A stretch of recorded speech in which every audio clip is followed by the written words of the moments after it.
Hey guys, welcome to Relatable. Happy Wednesday. Hope everyone's having a wonderful week. Today we are going to talk about truth, absolute truth, the reality of truth, natural truth, supernatural truth, in relation to this New York Times article that I read just the other day by Kevin Roose about the appointment of a reality czar. Those are the words used in Biden's administration, and we'll look at a couple ways that I think this has applied practically. If we have time, we'll go into this House resolution by Sheila Jackson-Lee that has to do with the Second Amendment and gun ownership. And then I also want to talk about, if we have time again, a story about a woman named Ariel Robinson. She was a Food Network star. She was recently charged with murdering her adopted daughter, and why we're not really hearing about this story across mainstream outlets, even though it's a unique story and, of course, a devastating story. And this all kind of centers on this idea of what is true and what is not, and who gets to say what's true and who doesn't. So let's first start with this New York Times article by Kevin Roose. It's titled this: How the Biden Administration Can Help Solve Our Reality Crisis. Quote, several experts I spoke with recommended that the Biden administration put together a cross-agency task force to tackle disinformation and domestic extremism, which would be led by something like a, quote, reality czar. It sounds a little dystopian, I'll grant. Well, he's right about that. Good analysis, Kevin.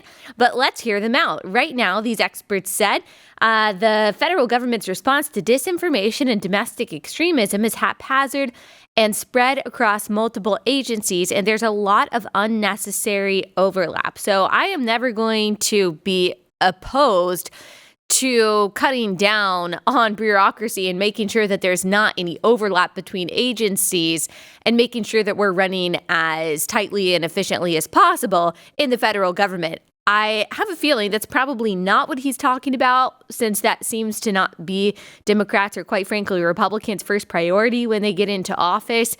But I do have a problem with this idea of a reality czar, a political appointment by the Biden administration, I guess, to be the arbiter of what is true and what is not, to try to gatekeep the information that we are allowed to see, that we are allowed to read, and, of course, that we are allowed to say. There's this pesky thing called the First Amendment that could possibly make this complicated, but as we've talked about before, limiting speech and limiting our rights to say what we want to say, to speak our opinions freely, is not just a matter of the First Amendment and what the federal government can or can't do. It's also a matter of how much power corporations have and how much power certain political appointees, like a reality czar, are willing to try to get away with before some kind of measure is taken to the courts and challenged. So certainly our free speech can absolutely be limited by big tech. It can absolutely be limited by major corporations. It can be even limited in some ways by the general population. If you do not feel safe saying what you believe, stating a perfectly reasonable opinion, like, hey, I don't believe that we should be able to legally kill babies in the womb. If you honestly feel like it's not safe for you to say that without the cancel mob coming after you, then you're not really free. You might be technically free because, yes, we have a First Amendment, but that doesn't mean that we are not living with certain effects of totalitarianism that make you feel scared to speak up about the things that you believe. So talking about taking that kind of totalitarianism into the federal government via a reality czar is something that people on both sides of the aisle should have a problem with.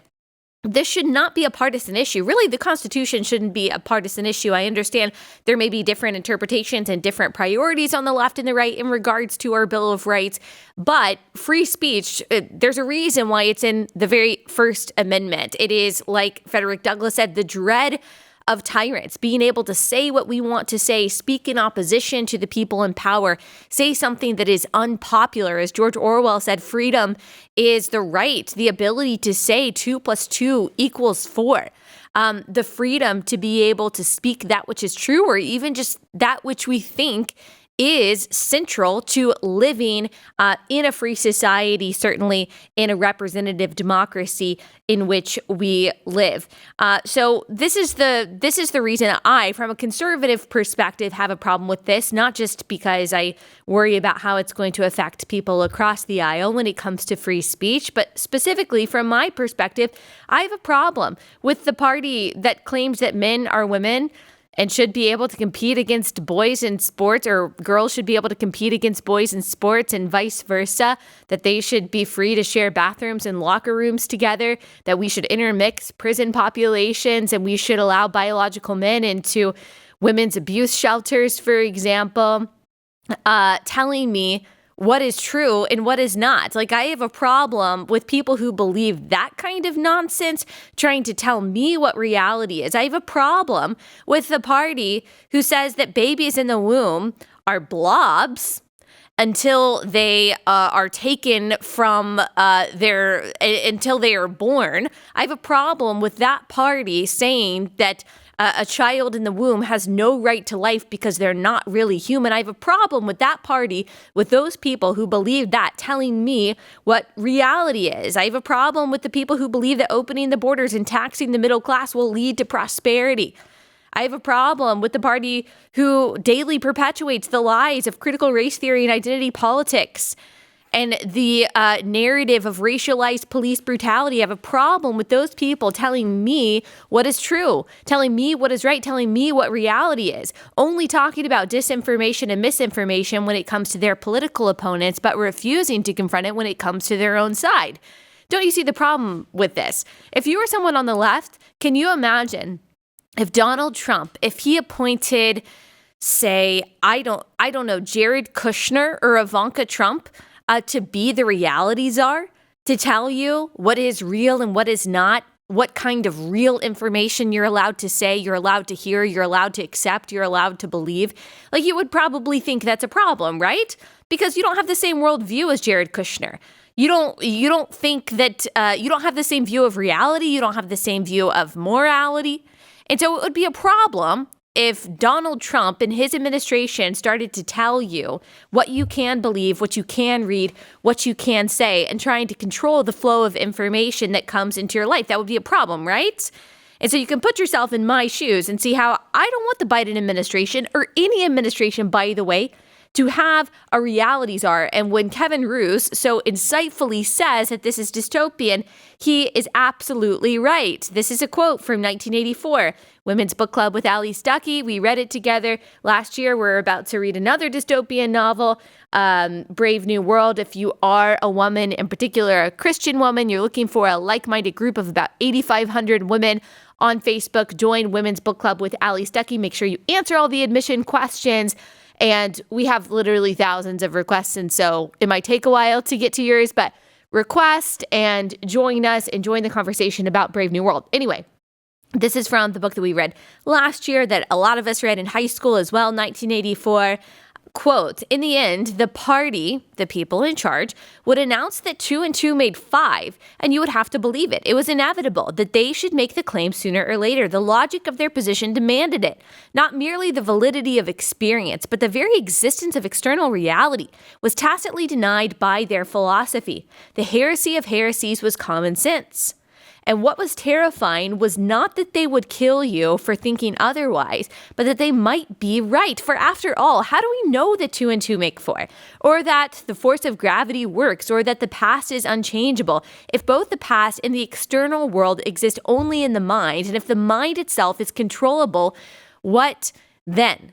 So I hope you followed that. You can back up and you can listen to it again. If you haven't read 1984, you might have to listen to it or read it a couple times to kind of understand the context of what's really going on. But in 1984, the party led by Big Brother was controlling people telling them that something that they said happened yesterday didn't really happen, that they were constantly changing history, newspapers were sent down a memory hole, and there was no proof whatsoever that what was reported on yesterday, for example, that they were at war with Eurasia, was actually true. Today, they say that they're at war with East Asia, and you just have to accept it because there is no external reality. There is no common sense. The only reality that exists is that which is in your mind, and your mind is controlled by the propaganda, by the information that is told to you by the party, by Big Brother.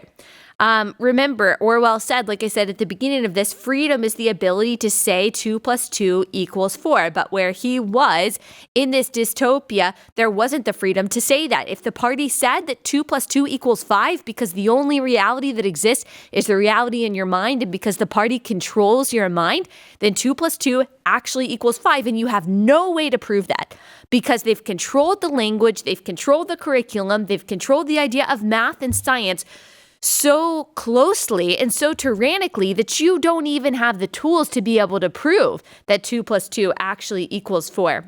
The point of Winston's torture, you might remember if you've read it, at the end of 1984 was to make him accept the party lines, to reject all understanding of reality outside of what the party tells him, to believe that 2 + 2 truly equals 5, for him to really believe that, to truly love Big Brother and adore Big Brother as his source of truth. And in the end, he does. That is just maybe the most devastating ending to any novel ever.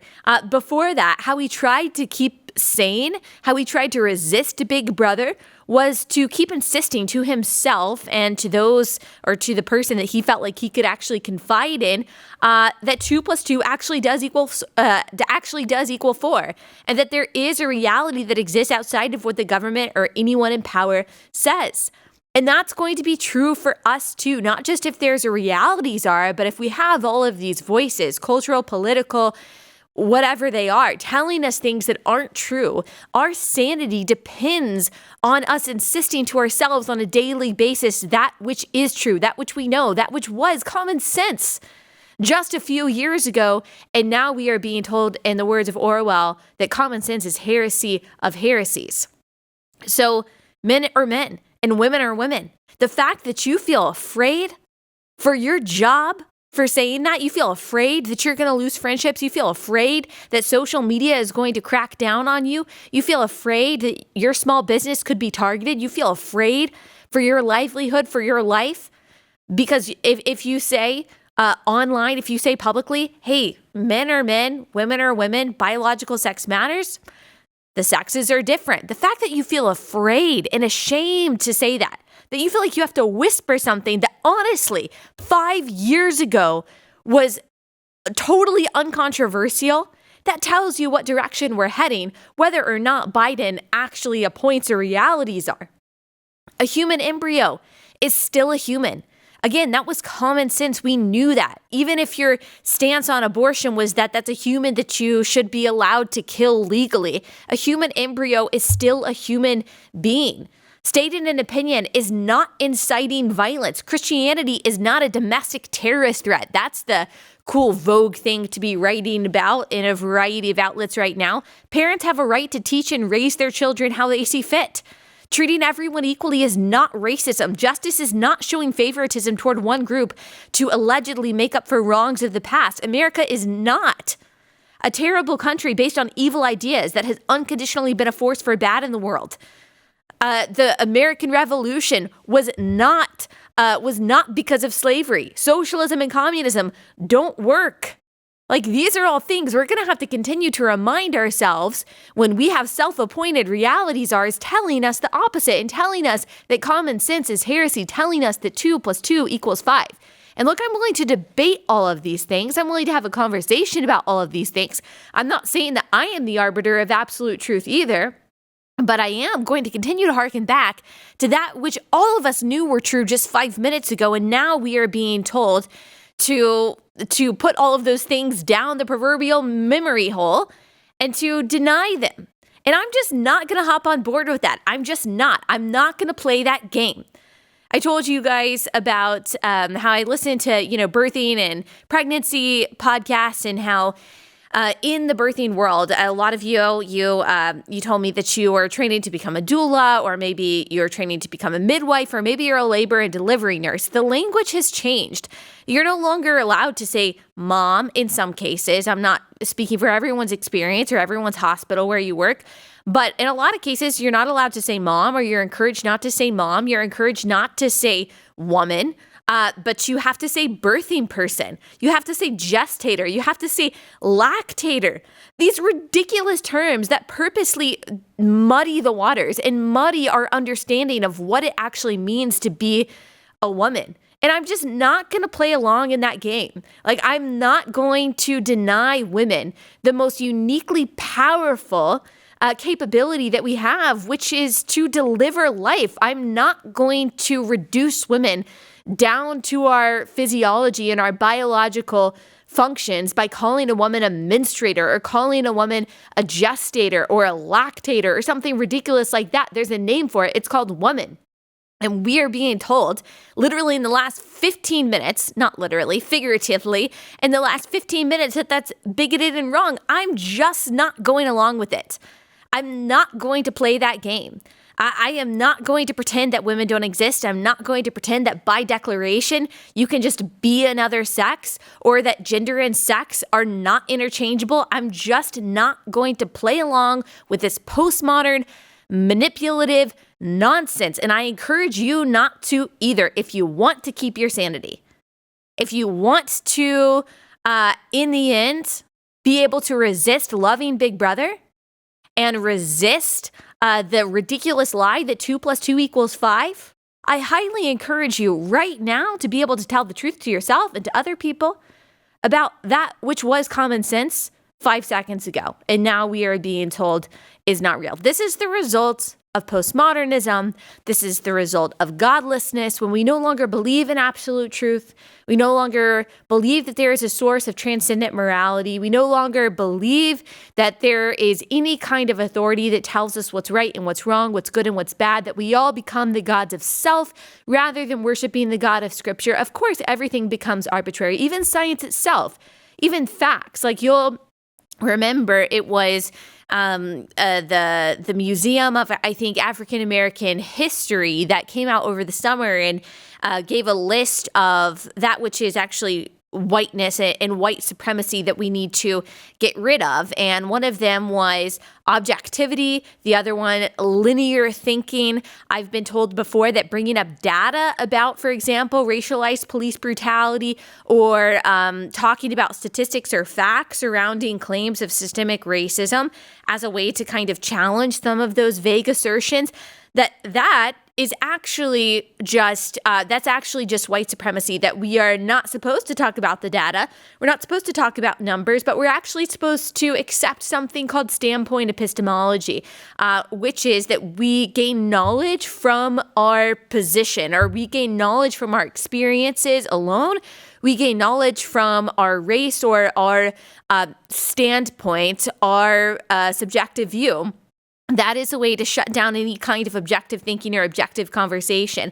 If someone has authority just because of their standpoint, and that authority trumps objectivism and trumps facts and trumps data, then a person who insists, for example, that systemic racism is the number one problem in America in 2021, that statement actually trumps any kind of data that someone else might bring up to challenge that. That is the danger of any kind of epistemology that is outside of objective truth, or outside of the reality that we can see and observe and quantify, that is outside of the moral truth that we get from the great moral lawgiver, God himself.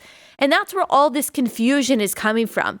And this is all it's created very strange bedfellows between, for example, atheists and Christians who are against critical race theory, or, radical feminists and very traditional people like me who are against the demeaning of women and the erasure of women through transgender activism and the manipulation of language. But at the same time, I know that there's a separation between me and between James Lindsay, or between the feminists that I have on my show that have a different worldview and have a different belief system. Because to me, from my perspective, and they would totally disagree with this, obviously, and that's fine, This is all a result of some of the religious or non-religious views of the people that are now complaining about the problems with critical race theory and the crazy postmodern definition of gender and sex. Yeah, this is a result of godlessness. I mean, they can say all they want to. They believe in some kind of objective morality and objective truth. But my question, if you don't believe in Genesis 1:1, that God created the heavens and the earth, if you don't at least believe in some kind of transcendent moral lawgiver, why? Why does science matter? Why is there reality? Why can't the party say that 2 + 2 = 5? Like, why do people have inherent human rights? If there isn't a God who created all of us, if there isn't an authority higher than government, then who says what is and what isn't? And so, like I always say, your cultural beliefs are downstream from your theology, whether you believe in God or not. Your political views are downstream from both your cultural views and your theological views, whether you believe in God or not. So all of this postmodernism, this confusion, this need for an appointment of a reality czar in our federal government among people who can't even tell you what a woman is, it's a result, in my opinion, of godlessness, of replacing the God of Scripture with the God of self, of postmodernism, of a kind of epistemology that prioritizes subjectivism over objective truth. People are very confused, and if you want to stay sane, you've got to commit to convincing yourself on a daily basis that 2 and 2 = 4. And I have 3 pieces of advice or 3 tips to make sure that we do that. Number 1, remember that there is an authority higher than the government. There is an authority higher than big tech. There is an authority that is higher than you, higher than me, higher than any cultural or political influence in the entire world, who says exactly what is and what isn't, who has given us general revelation through just the natural world that anyone, Christian or non-Christian alike, can observe. We can observe that there are men and women, that there are differences in men and women. We can, we can observe, for a very simple example, that something like trees exist or vegetation exists, or that there's diversity in what people look like, whatever it is. There is natural revelation that we can see with our own eyes that we will be told to deny, by the way. And then there's also special revelation that we are given in God's word that tells us what this all means, why we're here, what sin is, what salvation is, what the afterlife looks like, what morality looks like, what good is, what bad is, what right is, what wrong is. Genesis 1:1, in the beginning, God created the heavens and the earth. Everything flows from that. That is the most controversial verse in the Bible. We have to remember that God is the realities are. He is the moralities are. He is the one that says, again, what is and what isn't, what's right and what's wrong, what's good and what's bad. We appeal to his authority when we have a question about anything, when it comes to the definition of what gender is, when it comes to the value of life inside the womb, when it comes to all of our chaos and confusion. We find our respite, we find our clarity in him and in his word. And so, number 1, remembering that there is an authority that's higher than us, that's higher than all human institutions, and renewing our mind and saturating our mind and our heart in that truth that we find in his word.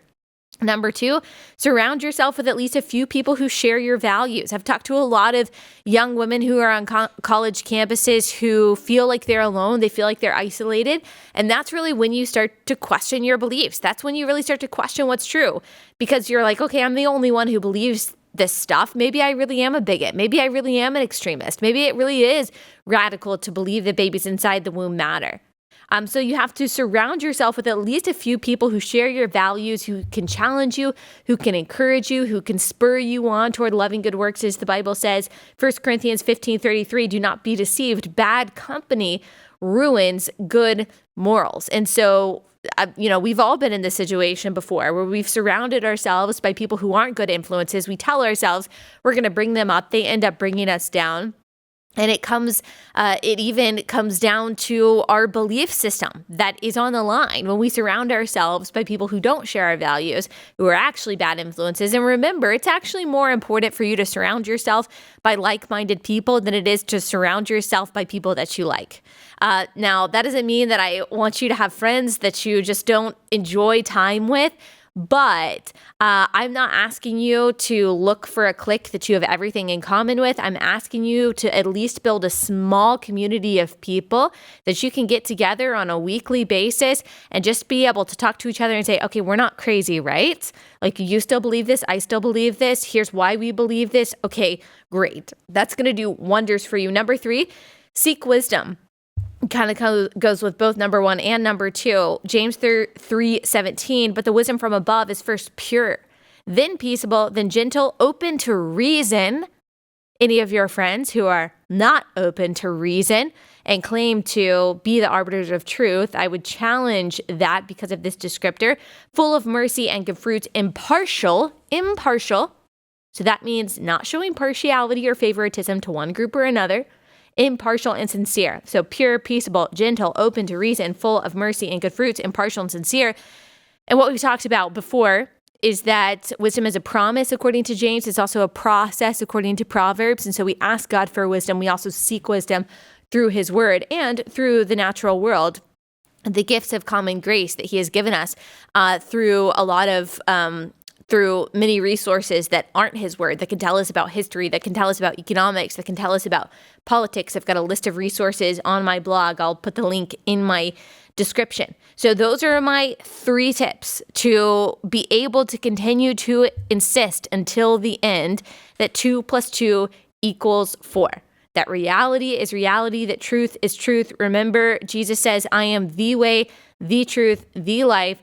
No one comes to the Father except through me. You want clarity in the midst of confusion. You want respite from all of the chaos. You want a refuge in all of the confusion and all of the postmodern nonsense. Then you go to Christ. He is the embodiment of truth. He has the answers. He has everything that you are trying and failing to find inside yourself and in the world. It's all right there. What amazing grace that is. All right. I'm going to move on to a couple other stories before we finish. But before I get into that, I do want to tell you guys about Built Bar. You guys love Built Bar. I know you do because you tell me on Instagram. And so don't just take it from me. Take it from the many listeners who have bought Built Bar and their protein bars and have raved about them because they really do taste as good. As I've said, they're healthy protein bars, 110 to 160 calories, 16 to 20 grams of protein per bar, and only 3 to 5 net carbs. And the best part about it, I think, is that they honestly taste like a candy bar. They're all covered in 100% chocolate. They've got 18 different flavors. They've got caramel brownie, cookies and cream, coconut almond, raspberry, peanut butter and chocolate. We'll talk about another gift of common grace. Peanut butter and chocolate, that combination, you just can't go wrong. That's true when it comes to Built Bar as well. Really good, really healthy, a really great way to tide you over in between meals. Don't give up on your New Year's resolution if it was to maybe have a healthier snack or to eat in a more healthy way throughout the day. Built Bar is a way to keep up with that goal. Go to Built Bar, that's BUILT, BuiltBar.com. Use promo code RELATABLE to get 20% off your next order. Use promo code RELATABLE at BuiltBar.com for 20% off your next order.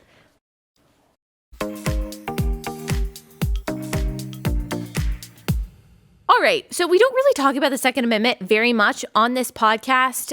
That's not because I don't care about it. Obviously, I care about it very much. I am not what you would consider a gun nut. Not that there's anything wrong with loving guns, but I'm not someone who you will see at the range every single day, who knows everything about guns, but I very much believe in the right to defend yourself and to defend your family how you see fit. I am all for responsible gun ownership, for women especially, to know how to use a gun, to carry a gun, to defend yourself. I think it is one of the greatest protections that we have in addition to free speech and religious liberty against tyrants. And that is not me advocating, of course, for any kind of violence or any kind of use of force, but that is why the Second Amendment exists, to exist, to be able to protect us against the tyrannical nature of the government, that we have to be and we get to be well armed. And it's not just police officers and it's not just the military, it's not just the government who has all the guns, that we as citizens are also able to defend ourselves and to defend our families. Now, this has been something that the left has been after for years, gun ownership. It's difficult to go after. It's difficult to pass any kind of substantial, what they call common sense gun legislation or gun ownership restrictions in this country, because even a lot of Democrats represent people in their states who like to own guns, whether it's because they like to hunt or they just like guns recreationally or they want to be able to defend their families. Except for in these major cities, it can be really hard for a bill like this to pass because there are still a lot of senators and representatives who, like I said, represent people who are for the Second Amendment. Representative Sheila Jackson-Lee has just introduced a new gun bill or a new resolution, H.R. 127, quote, to provide for the licensing of firearm and ammunition possession and the registration of firearms and to prohibit the possession of certain ammunition. So this probably won't go anywhere. Like I said, I mean, Democrats do this a lot and Republicans do this in their own way too, but they present some kind of piece of legislation that they know is probably going to die, but they're really more making a point about it. This is from MRC.TV. Lee's bill, named after Sabika Sheikh, a Palestinian girl killed at the age of 17 in a 2018 Texas public school shooting, would not only mandate that all gun owners place themselves on a federal registry, it would mandate that all people trying to get a gun or keep a workable gun or keep an even antique gun must ask for and be granted a federal license. I mean, this is exactly why the Second Amendment exists, because you're not supposed to have to get some kind of permission just to have a workable gun in your house from the federal government. The bill would also mandate that those who desire to own self-protection devices called firearms would be at least 21 years of age, unless, of course, they're 18 and enter the military, which I think is so interesting because there is another bill, HB 1, that is, quote, a voting rights bill that I'm working through right now and that I will eventually do an episode on. That's just a lot in it. But this bill that probably will be passed by the Democratic Congress that is trying to lower the voting age from 18 to 16. So while they want to lower the voting age from 18 to 16, they also want to raise the age for gun ownership from 18 to 21. And so you are apparently old enough at 16 years old to be able to vote, even though your frontal lobe is not even close to being developed. Like, all of us have been 16 before. If you're 16 and you're listening to this, you're a lot smarter than I was at 16 because you actually care about the things that are going on in the world. I have no doubt that you have a lot of wisdom. However, I have been your age before, and it's just a biological fact that our brains just aren't developed. We don't have that much life experience at 16. Most of us were under our parents' roof. We have no idea how taxes work. We have no idea how the world works. We don't know really how politics work. We don't know how it works to get a paycheck. We don't know any of that.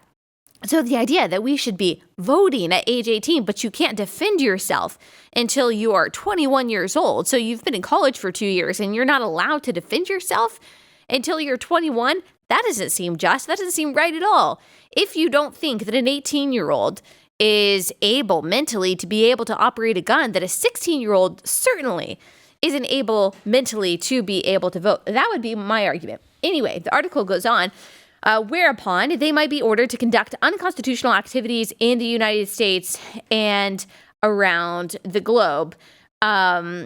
So they're saying, so let me just read that all together. The bill would also mandate that those who desire to own self-protection devices called firearms be at least 21 years of age, unless, of course, they're 18 and enter the military, whereupon they might be ordered to conduct unconstitutional activities in the U.S. and around the globe. Americans wanting to own firearms would also have to pass a federally created psychological evaluation, and this is where it ties into what we were talking about at the beginning of the podcast.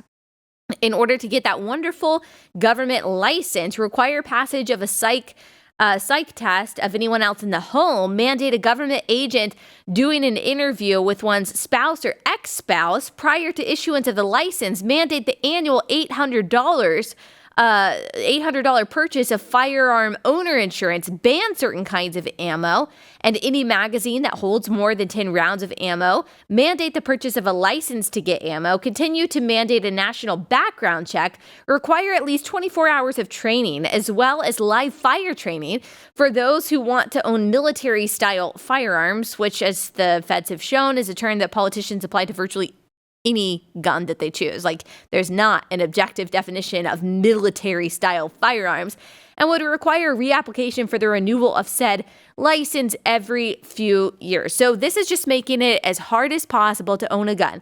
A psych evaluation, not just for you, but also for the people in your house. Maybe that sounds good to you, but you understand, again, that those evaluations are going to be very subjective. You honestly think that a federal government that is run by Democrats and who calls any kind of conservatism these days extremism and domestic terrorism is going to allow any conservative to own a gun? Like, these psychological evaluations are probably going to be partisan. They're going to be biased against certain kinds of belief systems. Do you honestly think they're going to want a Christian and conservative to be able to own a gun? No, and that's, I think, partly the point of this. But also I want to point out that making it more expensive and more cumbersome to own a gun is probably not going to affect a lot of the people, a lot of the wealthy people that own guns. These pieces of legislation always disproportionately affect poor people who can't afford to pay the $800, for example, every year to be able to own a gun. They don't have the time, or they just don't have the resources to be able to jump through all of these hoops to be able to defend themselves. And so it's almost always poor people that are negatively affected by these bills. That makes it much harder for them to be able to defend themselves. And a lot of these poor people live in these inner city communities where the majority of gun violence and the majority of homicide, the majority of these violent crimes are happening. And so all you're doing is making it harder for innocent people to defend themselves. That's all you're trying to do here. Because criminals are going to own guns. They're going to find a way to own a gun. If someone, unfortunately, wants to shoot up a school, if someone wants to go commit a crime, they are not worried about whether or not they're in compliance with Sheila Jackson-Lee's new bill or new law if it actually gets passed. That's just the reality of it, that these pieces of legislation, all they do is they stop innocent people from being able to protect themselves easily. It doesn't actually stop any kind of crime. I mean, if you look at somewhere like Chicago, some of the strictest gun laws in the world, you also have the highest proportion of gun violence. I mean, that's true in all of these inner cities. And you can't blame the states with loose gun laws for all the crime that's happening in these inner cities where the gun restrictions are so strict. And the reason why this connects at all to what we were talking about is this definition of who is actually acceptable to be able to own a gun and who is not, based on the psychological evaluation, based on the opinions of the people who are in charge. Again, they are trying to determine a form of reality and a form of acceptability that is based not on any objective standard, but just on their subjective belief that people shouldn't have the right to defend themselves how they see fit. This is, of course, this entire bill is against the Second Amendment. I don't think it would stand up in court, which is just another reason why we should be so worried about the future of the Supreme Court, which is really the only barrier right now between the American people and Democratic-controlled White House and Congress, who have many radical things in mind and far-left policies in mind. But of course, they want to pack the court, which is going to depend also on the future of the filibuster. So if you think the almost 40 executive orders, radical executive orders that Joe Biden has signed in the past couple of weeks was any indication of where this administration and where this Congress is going, we haven't seen anything yet. Like, they are just getting started on the things they want to pass and push. And the Second Amendment, just like the First Amendment, is absolutely in their line of sight. All right, we have time, and so I'm going to talk about this one story that I think is it's super sad, and you're not going to hear about it on CNN. It's not going to be trending on social media. You'll see it in places like The Blaze. I actually saw it in Huffington Post, but of course they left out, I think, a lot of analysis in it. The reason why this is pertinent is because the person that's at the center of this was on the Food Network. She was a Food Network reality star. Like World's Worst Cooks or America's Worst Cooks or something like that. And she has been charged with murder along with her husband. And we'll talk about, why I think this is significant and what this has to do with a lot of the narratives that are surrounding race and surrounding truth and surrounding the idea of what justice and equity is and all of that in just one second. But first, I have to tell you guys about ExpressVPN, one of my favorite sponsors. As you guys know, social media and big tech, they want your data. If there's a free service, that means you are the product. So when you use any of these free services like Facebook, they are using your data, they're using your name, they're using your location, they're using sometimes even your IP address, and then they're selling that information to third-party advertisers in order to make money so they can continue to give you Facebook or Twitter or whatever for free. And that is why I choose to protect my online data. I choose to protect a lot of that information by using a VPN, specifically ExpressVPN. When you use ExpressVPN, you anonymize much of your online presence by hiding your IP address and hiding your location. That makes your activity more difficult to trace and sell to advertisers. And ExpressVPN encrypts 100% of your data to protect you from eavesdroppers on your network.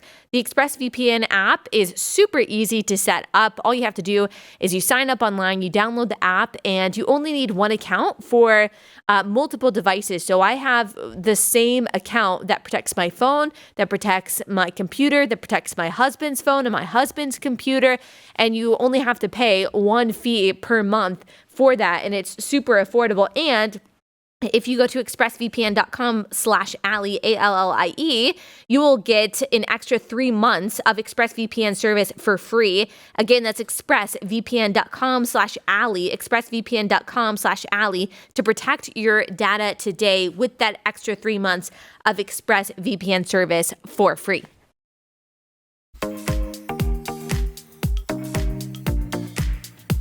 All right, let's talk about this tragic story. I really don't want to talk about it because it's going to cause me to have to say controversial things about a very sensitive topic, but that's what we do. And because most people probably won't cover this, or most mainstream outlets probably won't cover it, I think that it's incumbent upon us to do so. So this is according to The Blaze. Police allege that Ariel Robinson, 29, and her husband, Jerry Robinson, 34, inflicted a series of blunt force injuries on their adopted child, Victoria Rose Smith. I guess I should stop there and say that there is trigger warning to this story. I'm talking about child abuse. And so if you're listening with your kids in the car, this is something that you just don't want to listen to. You might want to fast forward to the very end. So just FYI, the parents called 911 on January 15th to report that the child was unresponsive. When medical professionals arrived, they immediately suspected child abuse, according to the heavily redacted police report. Smith was taken to a hospital. This is the little girl.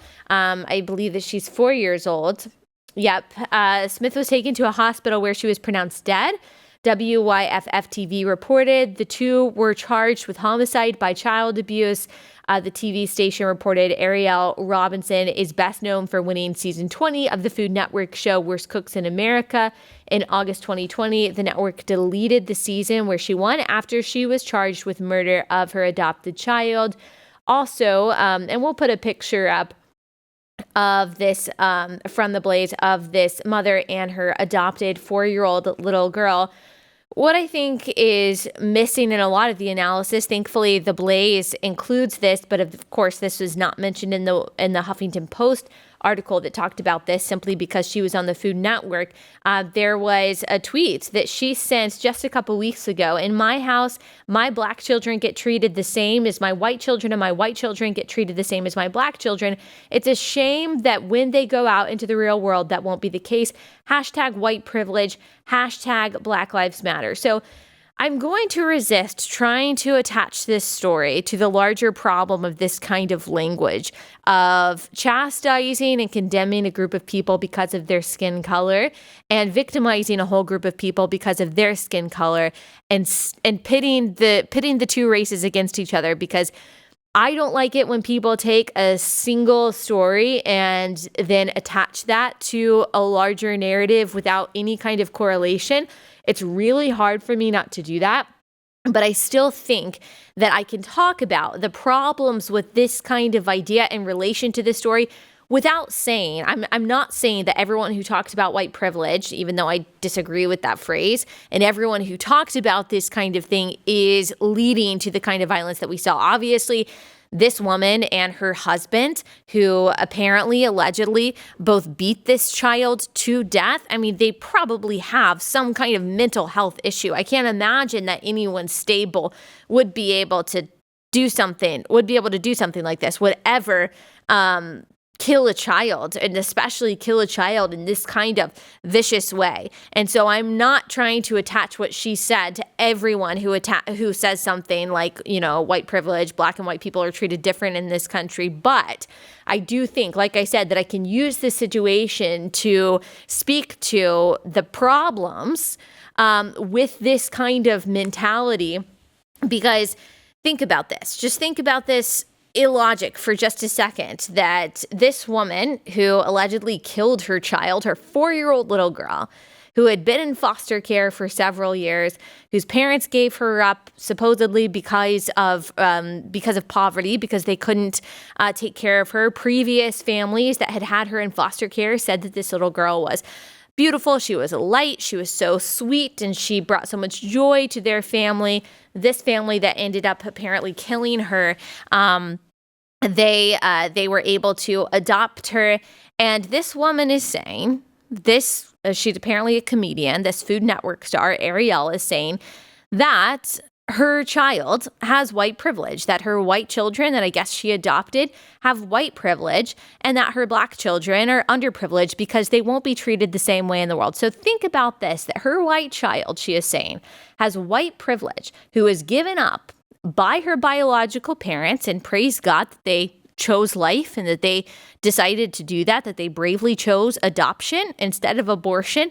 This child, who was given up by her biological parents, who has been in foster care for the 4 years of her tiny life, who has gone from family to family, was finally adopted by a family, finally had a mom and a dad who took her in, who then beat her to death and murdered her. Does that sound like white privilege to you?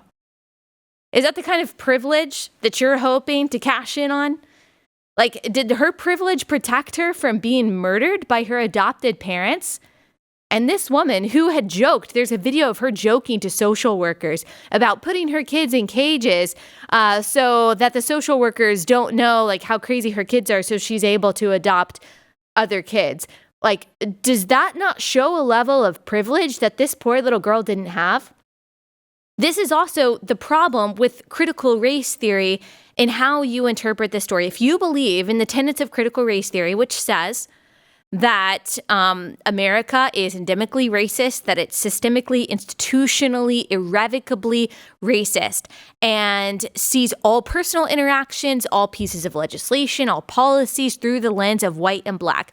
White, the party of the oppressors, and black people, the party of the oppressed. No matter individual experiences, no matter individual culpability or innocence, it categorizes people into white, non-white, and places them in categories of the oppressor versus the oppressed based on that skin color, which forces you logically to believe that even children, even innocent children, are part of, are complicit in, are beneficiaries of this racist anti-black system. That is what critical race theory logically asserts. And so if you believe that, then you look at a story like this and you have to then deduce that this child is a product of privilege, that she is on the side of the oppressor, and that this charged murder is still on the side of the oppressed. That's the only option that critical race theory gives you. So don't you understand how it subverts truth? How it subverts justice? Now think about if that kind of critical race theory mentality is placed into our justice system. that if all people of one skin color are oppressed and all people of another skin color are on the side of the oppressor, then how does that hold up in a court of law? Like, is this little girl, is she still seen as the side of the oppressor? Is she not seen as a victim because of her white privilege? And these two people who murdered her, are they seen as the side of the oppressed? Or are they let off for some reason because they have been oppressed their whole lives because of their skin color? Like, you see how that subverts justice, right? How that subverts the objective idea of right and wrong? How there is no impartiality behind that. There's no truth behind that. There's no mercy behind that. There's no compassion behind that. This idea that people, because of a skin color that they didn't choose, are born into privilege and are therefore complicit in a racist system until they become, anti-racist, and that people with another skin color are always and irrevocably on the side of the oppressed and should be treated differently than white people. Like, that's going to lead to you looking at a story like this and not being able to draw just conclusions. So that's the point I want to make. I'm not trying to make the point that this person, that critical race theory is all to blame for what happened to this little girl.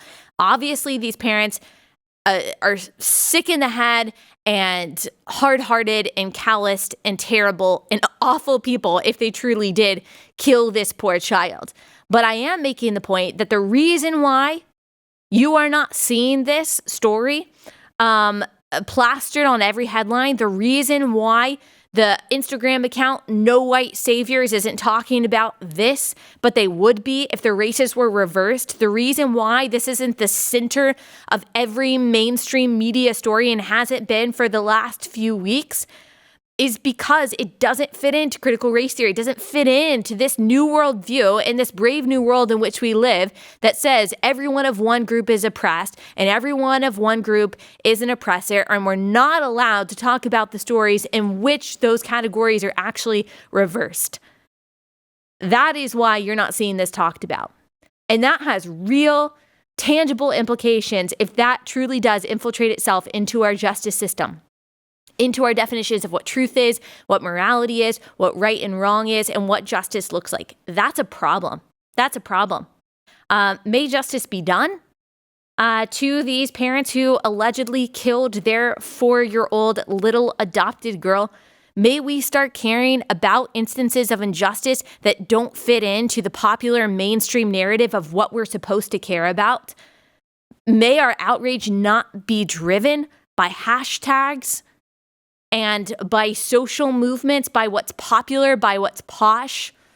May we not just engage in performative activism that posts a black square because the celebrities in our lives told us that that's what it looks like to be compassionate. Let us be as God tells us to be as Christians, which is impartial, which is caring about instances of injustice, whether it's a black person killing a white person or a white person killing a black person. Let us actually look for the truth and care about both situations equally. Unfortunately, that idea of caring about things equally based on what actually happened, what is true, and real culpability and real justice is no longer in vogue. But again, if we are people who care about truth, if we care that 2 + 2 = 4 and not 5, to be able to maintain our sanity, we have to care about things like this too.